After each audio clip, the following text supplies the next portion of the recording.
And that is the real problem, colleagues. Why there is such a problem in this crisis?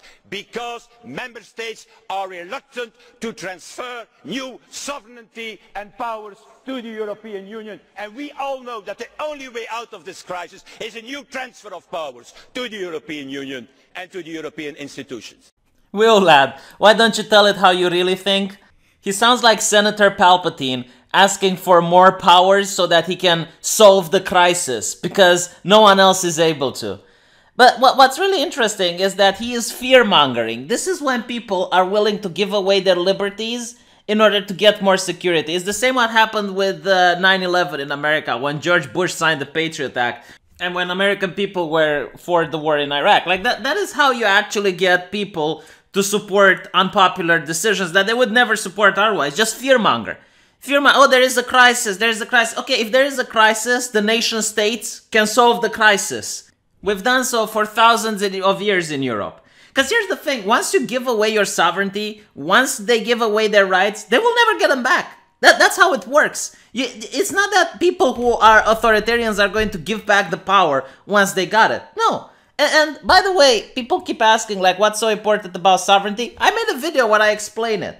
It's basically the ability to decide what goes into your own house. Would you like if some other person would come up and say, oh, you got a leaking pipe? Well, I can fix it. But you're going to let me decide what you can buy and put in your fridge. You're going to let me decide at what time you send your kids to bed. I'm going to decide who gets to come in and not come into your house. Like, why would you do that? Why would you ever allow someone else to decide things for you? How can the European Union even know the problems that people in Romania face? They don't. Like, this is why decentralization is a thing, why the people who are actually on the ground know more about their problems and about the things they're facing than some guy living in Brussels surrounded by abject wealth. And this is the thing, right? Like they constantly talk about wanting more. This is like a major power grab that the EU is doing. And most people don't even know that it's happening. This is why most people aren't against it. Like, if I talk with other Romanians, and by the way, Romania is one of the most pro-EU countries, I think. If I talk with other Romanians, they think that the EU is a bastion of democracy and wisdom coming from the West. They have absolutely no clue what is being discussed in the European Parliament. None whatsoever. They think that it's an actual parliament, like, you know, the parliament from Romania. It's not. And this is the thing, like, I at least get to have some say over who runs in my country, over the government in my nation. Like last time there was a major fire in a club, a lot of people died, and people rose up, the government collapsed, right? Like you can actually have an input in your politics. What input do people have with the European Union? I didn't vote for Juncker. Did you vote for Juncker? He doesn't give a shit. Like, the man actually claims that he doesn't care because he knows nothing will happen to him. He doesn't even have to hide that thing. And the fact that they're now, you know, pushing for Article 11 and 13 to censor the internet, and YouTube is saying that they're going to shut down the platform in Europe, potentially. There's nothing you can do about it. There's absolutely nothing. You have no way of putting pressure on these people.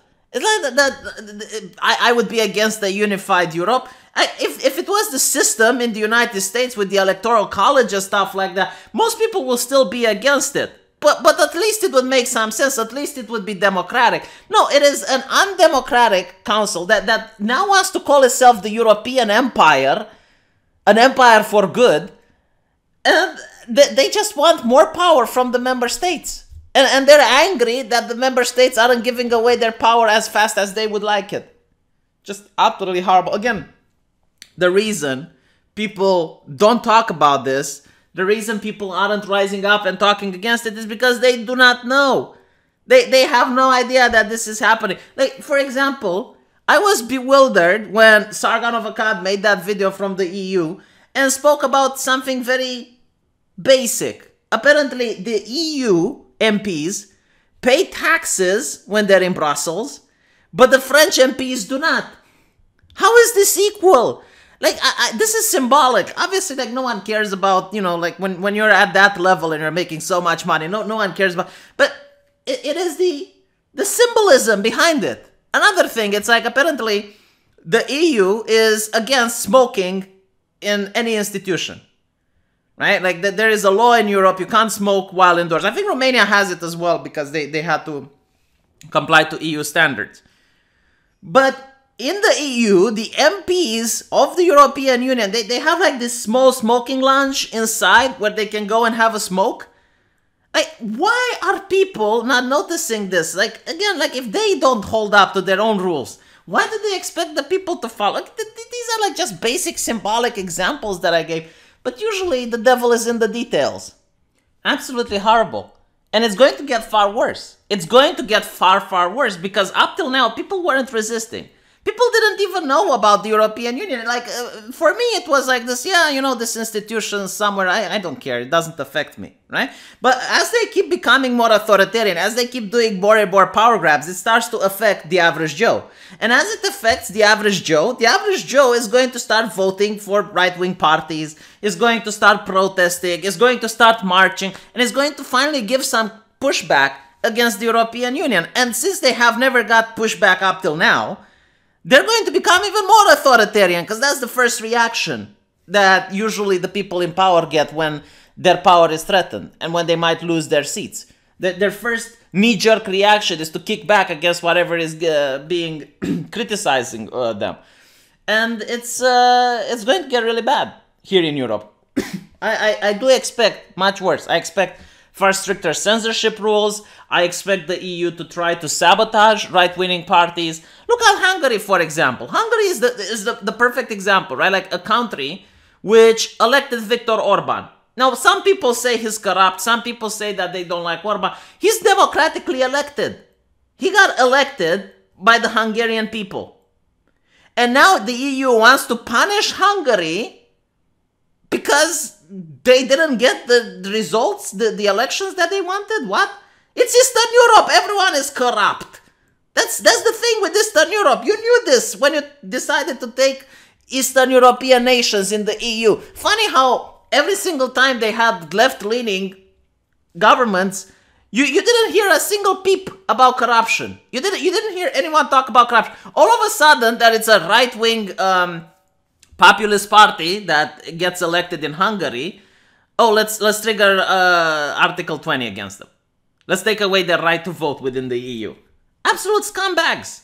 And look at the way they're treating the United Kingdom. Look, it's not even like I would say they're bullying the UK, but that would be an insult to actual bullies. They're absolutely horrid to the UK. Like, this is not some mutual agreement between nations that decided to come together. No, they want to set an example that if you're a nation that wants to leave, you're going to get completely humiliated by these people. I'm looking at the Chequers deal, like what Theresa May initially signed. It doesn't look like a deal that a sovereign nation would make towards another sovereign entity. It looks like a capitulation. It's like something that you get after losing a war. And they were still not happy with it. And now Theresa May made another draft, which is even worse. I'm curious if they're going to take it. Hopefully not. Oh, and they don't even have an army now.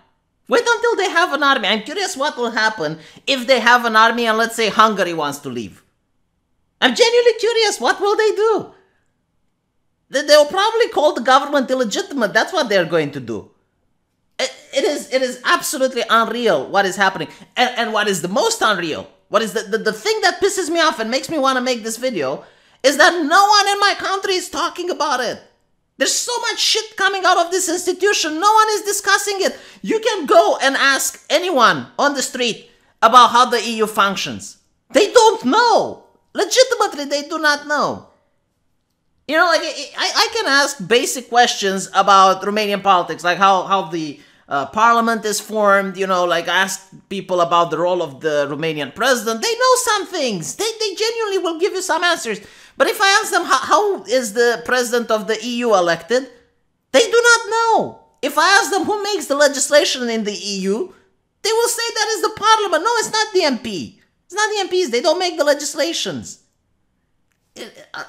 Like, no, seriously, the only way to fight this, like the thing that people can actually do in order to fight this, is to inform your citizens, inform your friends, inform the other people about it. Like, don't take a negative stance, especially if you're in a pro-EU country like Romania, right?